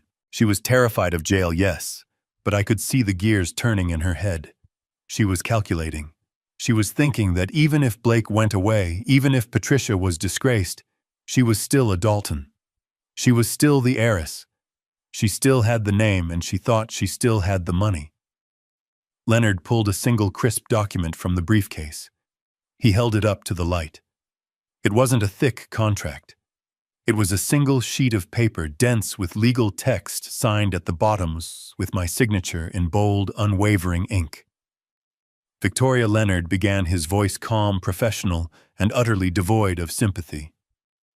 You seem to be laboring under a significant delusion regarding your financial standing.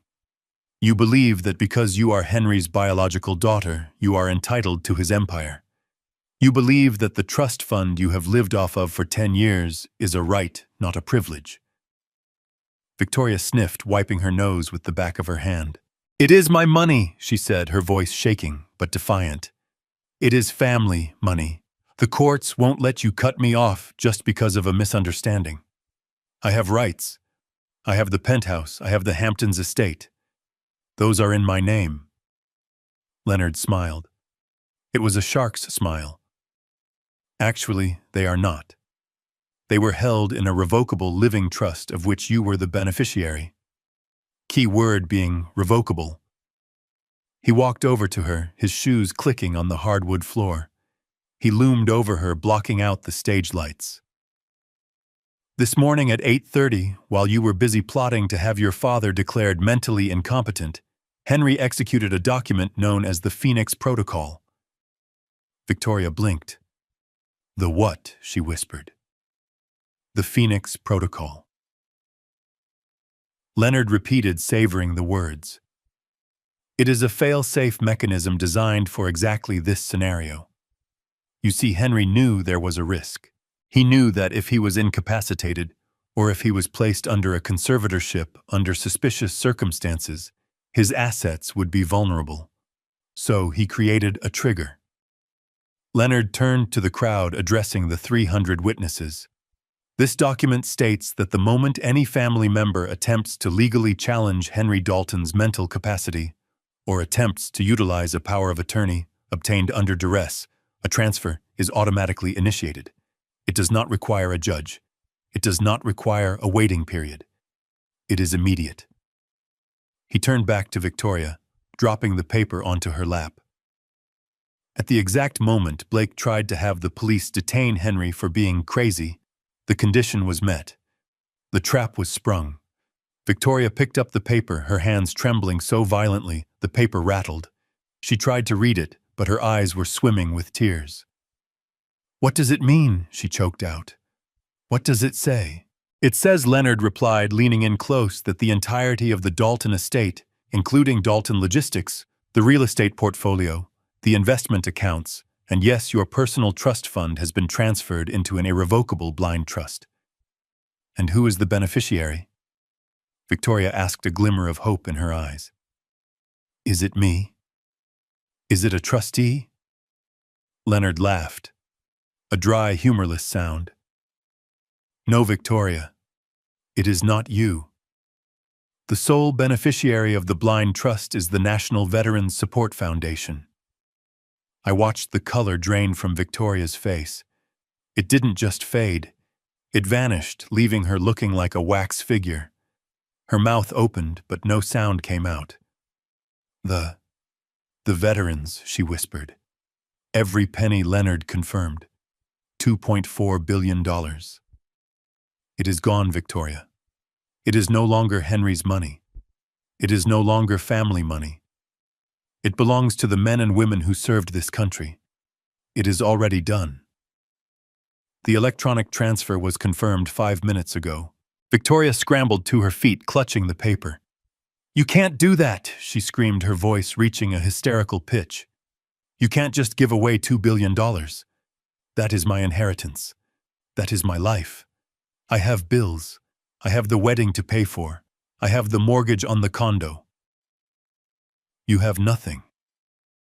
Leonard said, his voice dropping to a deadly whisper. You don't seem to understand the gravity of the word nothing. Let me itemize it for you. The credit cards in your purse canceled. The lease on your Range Rover terminated. The penthouse. The locks are being changed as we speak. The jewelry you are wearing. Unless you have a receipt proving you paid for it with your own earnings, it is considered property of the estate which now belongs to the charity. Victoria looked down at the diamond necklace around her neck. She clawed at it as if it were suddenly burning her skin. "No," she wailed. "No, no, no. You are lying. Daddy, tell him he is lying." She turned to me, falling to her knees at the edge of the stage. She crawled toward me, ignoring the glass and the frosting. She looked up at me with eyes that were black holes of desperation. "Daddy, please," she begged, grabbing the hem of my trousers. "You can't let me be poor. I don't know how to be poor. I can't work. I have never worked. Please. I am your princess. You promised. You promised you would always take care of me." I looked down at her. I saw the creature I had created. I had watered this weed with money for 28 years, and I was surprised when it choked the garden. I felt a pang of old guilt, the ghost of the father I used to be. But then I remembered the text message, the old bag. I remembered the trunk. I stepped back, pulling my leg away from her grasp. "I did promise to take care of you," I said, my voice steady. "And I did. I gave you the best education money could buy. I gave you connections. I gave you a debt-free start in life that 99% of the world would kill for. You had every opportunity to build something of your own. Instead, you decided to cannibalize me. But $2 billion, she sobbed. You gave it all to strangers." "They are not strangers," I said, looking at Mikey, who was standing guard by the stairs. "They are people who understand the meaning of duty. They are people who would never shove their fathers into a trunk." Victoria collapsed onto the floor, curling into a fetal position. She was wailing now, a raw animal sound of total loss. It wasn't the loss of a parent she was mourning. It was the loss of her future. She was grieving the yachts she would never sail, the galas she would never attend, the power she would never wield. Leonard wasn't finished. He had one more nail for the coffin. And regarding the wedding, Leonard added, looking around the lavishly decorated room, "Since the contracts were signed by you, Victoria, and the credit card on file has been declined as of 4 minutes ago, the venue manager informs me that you are personally liable for the outstanding balance. That is roughly $150,000. I suggest you start looking for a job. I hear the prison laundry pays 12 cents an hour." The brutality of the statement hung in the air. The guests were silent, staring at the ruin of a dynasty. They were witnessing a financial execution. Victoria Dalton, the golden girl of New York society, had been reduced to a destitute criminal in the span of an hour. Blake, who was still being held by the police, started shouting, "You crazy old man! You can't do this! We will sue! We will contest the trust!" "With what money?" Leonard shot back. "You don't have a retainer. You don't have a lawyer. You don't even have bail money. You are going to go to a public defender, and when they see the video evidence, they are going to tell you to plead guilty and pray for mercy." The chief of police signaled his men, "Get them out of here." I watched as they hauled Victoria up. She was limp, dead weight. She wasn't fighting anymore. She was catatonic. The reality of the numbers had broken her mind in a way the handcuffs hadn't. $2 billion. Gone. The scale of the loss was too massive for her to comprehend. She stared at me as she was dragged away, her eyes empty, seeing a world that was suddenly gray and terrifying. I stood there on the stage, listening to the fading sirens. I looked at the empty room, the half-eaten food, the shattered glass. I felt a hand on my shoulder. It was Mikey. "It is done," Sir Mikey said softly. "Yes," I said, taking a deep breath. "It is done." I looked at Leonard. "Thank you, old friend." Leonard nodded, snapping his briefcase shut. "It was a pleasure, Henry. Expensive, but a pleasure." I turned to leave, but before I did, I looked at the LED screen one last time. It was dark now. The evidence was gone, but the truth remained. I had lost a fortune today. I had lost my family. But as I walked toward the exit, my step was lighter than it had been in years. I realized that the $2 billion hadn't been my wealth. It had been my cage. and I had just bought the most expensive key in history to unlock it. I was broke, relatively speaking. I was alone, and I was free. The silence in the ballroom was heavy, a physical weight pressing down on the chest of every person in the room. The financial execution was over, and now the criminal execution was beginning. The chief of police stepped forward, his boots crunching on the sugar and glass that littered the stage. He didn't look like a wedding guest. He looked like a hammer waiting to strike a nail. He pulled a folded paper from his breast pocket, the parchment crinkling in the quiet room. It was an arrest warrant signed by a judge who had seen the video evidence just an hour ago. Blake Anderson, the chief, announced, his voice projecting without the need for a microphone. "You are under arrest for conspiracy to commit kidnapping, elder abuse, attempted grand larceny, and wire fraud." Blake, who had been pinned to the floor by 2 officers, let out a howl of rage. He twisted his body, trying to buck the officers off him, his face purple with exertion. "Get off me!" he screamed, spit flying from his mouth. "You have no right. I am a citizen. I know my rights. This is entrapment. That old man set me up." The officers didn't argue. They didn't debate the finer points of the law with a man who had just tried to steal $2 billion. One of the officers, a burly sergeant with a face carved from granite, simply pressed his knee harder into the small of Blake's back. He grabbed Blake's right arm and wrenched it behind him. The sound of the shoulder joint popping was audible in the front row. Blake shrieked in pain, his bravado evaporating instantly. "You are hurting me," Blake whined, his face pressed against the frosting-smeared floor. "That is the point of resisting arrest, son," the sergeant muttered. "Stop moving." I watched as the sergeant pulled the handcuffs from his belt. They were standard-issue steel, dull and heavy. They weren't jewelry. They were tools of restraint. The sergeant slapped the first cuff onto Blake's wrist with a metallic click that sounded like a prison door slamming shut. He yanked Blake's other arm back and secured the second cuff. Blake Anderson, the sergeant recited, hauling Blake to his feet by the chain of the handcuffs. "You have the right to remain silent. Anything you say can and will be used against you in a court of law."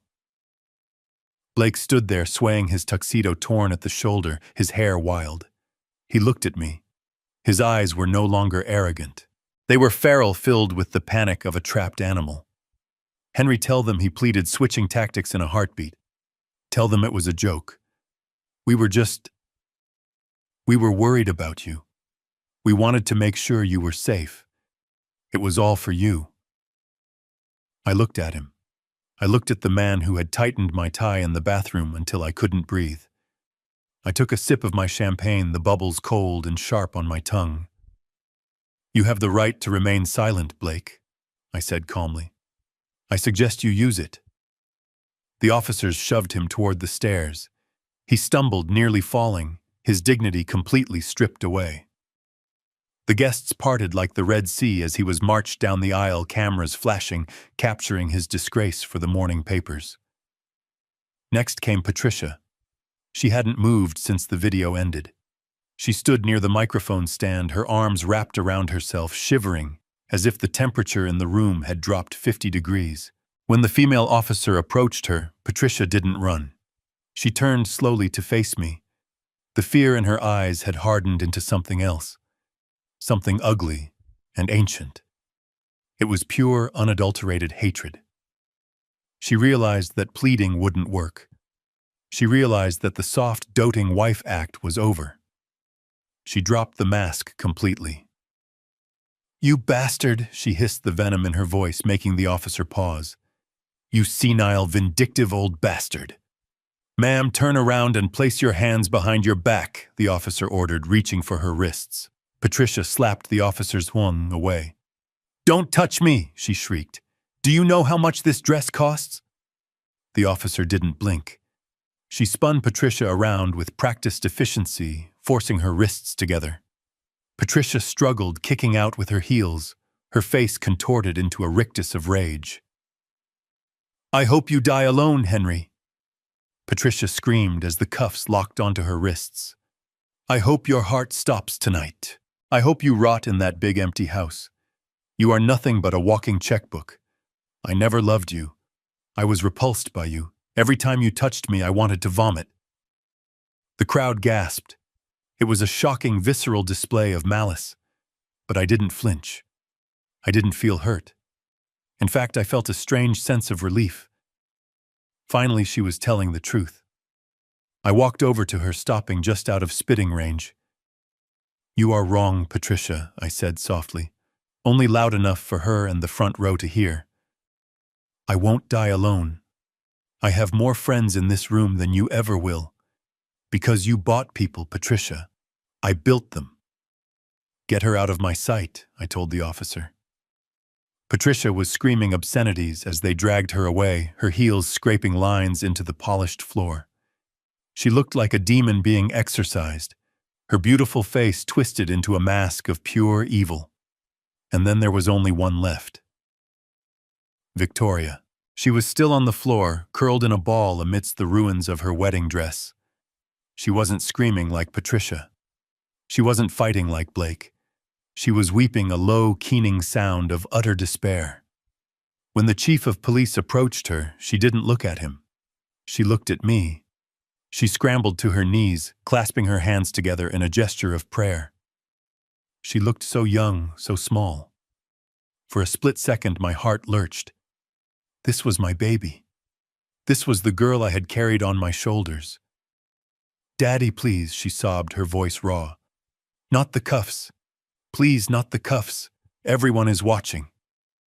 "Stand up," Victoria the chief said gently but firmly. She ignored him. She shuffled forward on her knees, reaching for me. Her hands were stained with cake and tears. "Daddy." "I am sorry," she begged. "I was scared. Blake made me do it. He told me you were sick. I didn't mean to hurt you. I love you. I am your little girl. You can't let them take me to jail. I won't survive in there." She grabbed my hand. Her grip was tight, desperate. Her tears were hot on my skin. "Just tell them to stop," she whispered. "You have the power. You can stop this. We can go home. I will take care of you, I promise. I will be the best daughter. Just don't let them take me." I looked down at her. I looked at the tears. I looked at the trembling lips. And then I remembered the garage. I remembered the cold darkness of the trunk. I remembered her voice, clear and cold, asking if I had signed the papers yet. I remembered her planning to lock me away in a mental institution until I died. I realized then that the daughter I loved didn't exist anymore. Maybe she never had. The woman kneeling before me was a stranger who shared my DNA and nothing else. She was a criminal who had gambled her soul for a bank account and lost. I slowly, deliberately pulled my hand from her grip. I took a step back, putting distance between us. "You are not a child, Victoria," I said, my voice devoid of warmth. "You are 28 years old. You made a choice. You chose money over your father. You chose a con man over your family. But I am sorry," she wailed, reaching out again, grasping at empty air. "Sorry doesn't open the trunk, Victoria," I said. "Sorry doesn't unsign the commitment papers you prepared. Sorry doesn't give me back the trust I had in you." I looked at the chief. "She is all yours, Chief." "No," Victoria screamed as the officer pulled her to her feet. "Daddy, no, don't do this. I am your flesh and blood." The officer pulled her arms behind her back. Victoria fought then. She thrashed her veil, tearing her dress, ripping at the seams.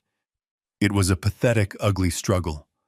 The sound of the handcuffs clicking on her wrists was the loudest sound in the world. It was the sound of a door closing forever. I stood there watching as they led her away. She was looking back at me over her shoulder, her eyes wide with betrayal, as if I were the one who had wronged her. "You did this," she screamed at me as they pushed her toward the exit. "You ruined my life." I didn't say anything. I just watched until the white of her dress disappeared through the double doors, followed by the blue uniforms of the police. The room was silent. The guests were staring at me, waiting for me to break down, waiting for the grieving father to collapse. But I didn't collapse. I straightened my jacket. I adjusted my cuffs. I felt a weight lift off my shoulders that I hadn't realized I was carrying. The cancer was cut out. The surgery was brutal, yes. There was blood on the floor. But the patient was going to live. I turned to Leonard, who was watching me with a look of quiet respect. "Leonard," I said, my voice steady, "make sure the police have the original recordings, and tell the press that any further questions can be directed to my legal counsel." I looked at Mikey. "Let's go get that burger, Mikey. I am starving." Mikey grinned, a genuine smile that lit up his face. "Yes, sir, boss." "Double cheese and bacon." "Double cheese and bacon." I agreed. I walked down the steps of the stage, my head held high. I didn't look at the empty chairs where my family had sat. I didn't look at the shocked faces of the elite. I walked out of the ballroom, past the police cars with their flashing lights, and into the night. The air was cold, but for the first time in a long time I wasn't shivering. I was warm. I was alive. And most importantly, I was right. The heavy door of the Rolls-Royce Phantom closed with a solid, reassuring thud, sealing out the noise of the sirens and the chaotic flash of paparazzi cameras. The interior of the car was a sanctuary of silence, smelling of aged leather and the faint, lingering scent of the cedar polish Mikey used on the dashboard. I sank back into the seat, the adrenaline that had sustained me for the last 12 hours finally beginning to ebb away, leaving behind a bone-deep exhaustion. But it was a good kind of tired. It was the exhaustion of a soldier who has survived the battle and knows the war is finally over. Mikey slid into the driver's seat. He didn't put up the privacy partition. He adjusted the rearview mirror, catching my eye. There was no formality in his gaze anymore, no deferential lowering of the head. He looked at me man to man, a silent acknowledgement of the trench warfare we had just fought side by side. He started the engine, the V12 purring to life so smoothly it was barely a vibration. He pulled the car away from the curb, navigating through the maze of police cruisers and news vans that had choked the driveway of the estate. We drove in silence for a long time. I watched the city pass by through the tinted windows. The streetlights blurred into streaks of gold and amber. We passed the high-rise condos where my associates lived. We passed the luxury boutiques where Victoria used to spend thousands of dollars in an afternoon. We passed the banks where Blake had tried to hide his debts. It all looked different to me now. Yesterday, these buildings represented my empire. Today, they looked like elaborate cages. I rolled down the window, letting the cool night air rush in, ruffling my hair and stinging my eyes. I wanted to feel something real. I wanted to scrub the scent of expensive perfume and deceit off my skin. We were on the highway now, heading away from the city, away from the Hamptons, away from the life I had known. Mikey didn't ask where we were going. He knew. We were going back to basics. About 20 miles out, the landscape shifted. The manicured lawns and gated communities gave way to strip malls and gas stations. This was the America I had come from. This was the world I had built my logistics company to serve. Mikey slowed the car and turned into a gravel parking lot. The neon sign above the building buzzed with a rhythmic electrical hum. Joe's Diner. It was a place we had stopped at 100 times over the years, usually after long inspections at the shipping yards, when I didn't want to go home to an empty mansion. Mikey parked the Rolls-Royce next to a rusted pickup truck and a family sedan packed with luggage. The contrast was absurd. A $500,000 car sitting outside a place where the coffee cost $1. I opened my own door before Mikey could get out. I stepped onto the gravel, the stones crunching under my patent leather dress shoes. I reached up and untied my bow tie, pulling it loose and letting it hang around my neck. I unbuttoned the top button of my shirt. I took the platinum cufflinks out of my sleeves and shoved them into my pocket. I was stripping away the costume. We walked inside.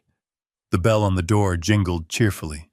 The diner smelled of frying onions, old coffee, and bleach. To me, it smelled like heaven. It was loud. There were truck drivers arguing about sports in the corner. There was a young couple sharing a milkshake in a booth. There was a tired waitress wiping down the counter. Nobody looked up. Nobody cared who Henry Dalton was. Nobody knew that I had just orchestrated the public destruction of a dynasty. Here I was, just an old man in a tuxedo looking for a meal. We took a booth in the back, the vinyl squeaking as we sat down. The table was slightly sticky. The menu was laminated and peeling at the corners. The waitress came over, pulling a pencil from behind her ear. "What can I get you, boys?" she asked, popping her gum. I looked at Mikey. He was grinning. "2 double cheeseburgers," I said. "Bacon, extra pickles, and a side of onion rings, and 2 chocolate shakes." "Coming right up," she said, not even blinking at the order. When she walked away, I looked at Mikey. He was leaning back, relaxed, watching the door out of habit. "You okay, boss?" he asked. I looked down at my hands. They were steady. The tremors were gone. "I don't have a home to go to tonight, Mikey," I said quietly. "The police are searching the estate for evidence. The penthouse is a crime scene." "You can crash at my place," Mikey said instantly. "It is small, I have a pull-out couch, but it is clean, and my mom makes a hell of a breakfast." I smiled. It was the first genuine smile I had felt on my face in years. "I might take you up on that," I said. The food arrived. It wasn't presented on fine china. It was in red plastic baskets lined with wax paper. The grease from the burgers was already soaking through the paper. I picked up the burger. It was hot, messy, and substantial. I took a bite. The taste of charred beef, salty bacon, and melted cheese exploded in my mouth. It was better than the lobster thermidor they were serving at the wedding. It tasted like truth. It tasted like reality. I ate with a hunger I hadn't realized I possessed. I wasn't just feeding my body. I was feeding a starving soul. For years, I had been surviving on a diet of polite lies and formal dinners surrounded by people who were waiting for me to die. Now sitting in this booth with grease on my fingers, across from a man who had risked his own freedom to save mine, I felt full. I looked at Mikey as he demolished his onion rings. This man wasn't my blood. He didn't share my last name. He wouldn't inherit my eyes or my chin. But he had pulled me out of a trunk. He had stood between me and a chaotic mob. He had handed me the microphone when I had no voice. I realized then that I had been wrong about legacy. I thought legacy was about leaving money to your children. I thought it was about the name on the side of a building. But legacy is about who sits with you when the music stops. It is about who is there when the checkbook is closed. I reached into my pocket and pulled out the cheap burner phone Mikey had given me. I placed it on the table. "Mikey," I said. He looked up, wiping his mouth with a paper napkin. "Yeah, boss. Tomorrow morning I want you to call Leonard. Tell him to draft a new employment contract for you." "You firing me?" Mikey asked, half joking. "No," I said. "I am promoting you. I need a partner. I am going to start over. Not a big company. Just something small. Maybe consulting. I need someone I can trust to watch my back. 50-50 split on everything." Mikey stopped chewing. He looked at me, his eyes wide. "Boss, you don't have to do that. I was just doing my job." "You did more than your job, son," I said. "You gave me my life back. And I don't want to be the boss anymore. I just want to be Henry." Mikey slowly extended his hand across the sticky table. I took it. His grip was firm, calloused, and honest. "Deal, Henry," he said. We finished our meal in comfortable silence. I paid the bill with the crumpled $20 bill I found in my pocket, leaving the change for the waitress. We walked back out into the cool night air. The wind was picking up, rustling the trees at the edge of the parking lot. I looked up at the sky. The stars were visible out here away from the city lights. They looked bright and sharp. I opened the car door but stopped before getting in. I looked back at the road stretching out before us. It was dark, and I didn't know exactly where it led. I didn't know where I would live next week. I didn't know what I would do with my days now that the boardroom battles were over. But for the first time in my life, the uncertainty didn't scare me. It thrilled me. I was 69 years old. I had lost a fortune. I had lost my wife and daughter to greed. But I was standing on my own 2 feet, breathing my own air, free from the poison of false love. I got into the car. Mikey started the engine. "Where to now, partner?" he asked. I leaned back, closing my eyes, listening to the hum of the engine and the rhythm of my own beating heart. "Just drive, Mikey," I said. "Let's see where the road goes." The Rolls-Royce pulled out of the lot, its headlights cutting a path through the darkness. We drove into the night, leaving the wreckage of the past in the rearview mirror. 2 free men heading toward a sunrise that finally belonged to us. I learned that night that the poorest man is not the one without a penny, but the one without loyalty. For decades, I thought I was building a legacy, but I was only building a feeding trough for vultures. Real family is not defined by DNA or last names. It is defined by who stands beside you when you are locked in the dark. It took losing a $2 billion empire for me to find my self-respect and to find a true son in the man who drove my car. Don't cling to toxic people just because they are blood. Sometimes you have to lose everything to find out who really matters. If you enjoyed this story of justice and redemption, please hit that like button and subscribe to the channel for more. And tell me in the comments, did I go too far with the punishment, or did they get exactly what they deserved? I'll be reading your answers. Until next time.